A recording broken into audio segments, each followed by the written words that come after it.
किसानों की पीड़ा कब सुनेगा प्रशासन। केंद्रपाड़ा जिले के राजनगर ब्लॉक के विभिन्न पंचायत में एक दुर्लभ घटना देखने को मिली है। राज्य सरकार जहां पर ढिंढोरा पीट रही है, वहीं किसानों को सुविधाएं दे रही है। असली तस्वीर कुछ और ही बयां कर रही है, जो कि सामने आई है। सरकार ने किसानों से धान खरीदी सुविधाओं के साथ विभिन्न बाजार खोले हैं, लेकिन किसान वास्तविक सुविधाएं पाने से वंचित है। किसान अब पड़ोसी है, राज्य आंध्र प्रदेश पर निर्भर है। आंध्र प्रदेश में वर्तमान राजनगर क्षेत्र में कई ट्रकों से किसान अपना धान कम कीमत पर बेच रहा है। जिला प्रशासन यह जानते हुए भी चुप है कि किसानों को उचित मूल्य से वंचित किया जा रहा है। वहीं दूसरी ओर मिलर्स की परेशानी बढ़ती जा रही है और देखना यह है कि जिला प्रशासन किसानों की बात पर कब सुनता है। केंद्रपाड़ा से ब्रह्मकार की रिपोर्ट।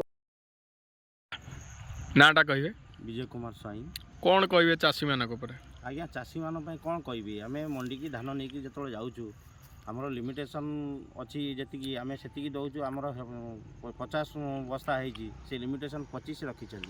आम 25 बस्ता देलु सी कहते जे आउ 25 बस्ता तुम बाहर को नहीं जाओ बाहर आम कौटी मिलर कति नापी कहते आम हनस्था हो निज गाड़ी खर्चे पुणी मिलर कति जाऊँ सेठी कम दाम रे आम दौचु हैरान होचु से मोर अनुरोध जिला प्रशासन टी तत्पर हवा दरकार। आउ जिलापाल कौन कहे जिलापाल ये कहि प्रति मंडी रे जाइकरी निरीक्षण करंतु देखंतु चाषी मानक डाकिकी पचारंतु कौन समस्या होची ताहले ये समाधान हो पारिबो नहले चाषी जेमिति मरुथला आगे भी मरुथला एबे भी सेमिति मरिबो। आमे भी देखिया को पाउजु कि आंध्र गाड़ी आसिकिना आगे राजनगर रे लागुची। हाँ आज्ञा निश्चय बाहर गाड़ी आसिकरी नेइकरी धान जाउची कम दाम रे चाषी कौन करिवो लिमिटेशन अच्छी चाषी तो धान बिकिले पुणी क्या पैसा दब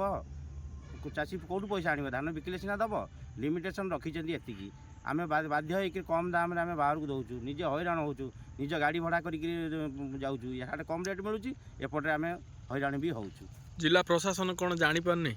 जिला प्रशासन आज्ञा से आम किसी जापार जिला प्रशासन कहीं एपर्तंत चुप अच्छी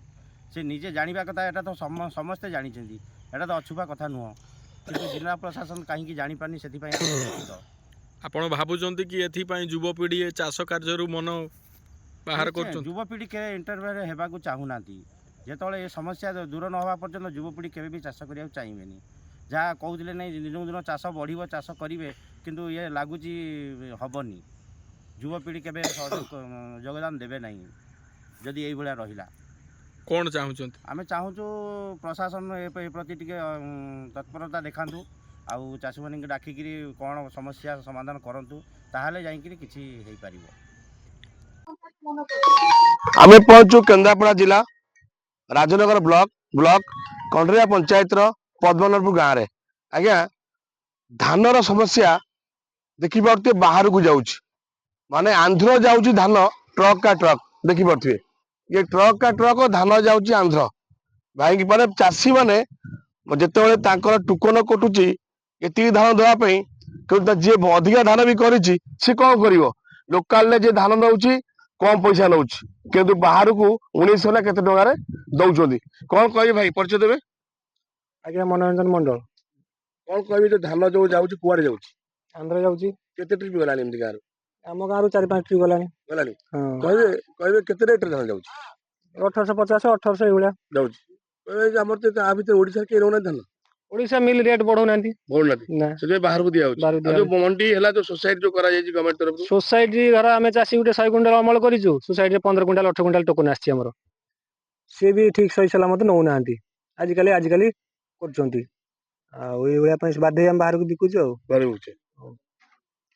सोसाइटी लोन फोन अच्छी पर्सनाल लोन फोन कार अच्छी आम तो सुझी पार्न पैसा बाध्य कम रेट बिकी दौर चाष बास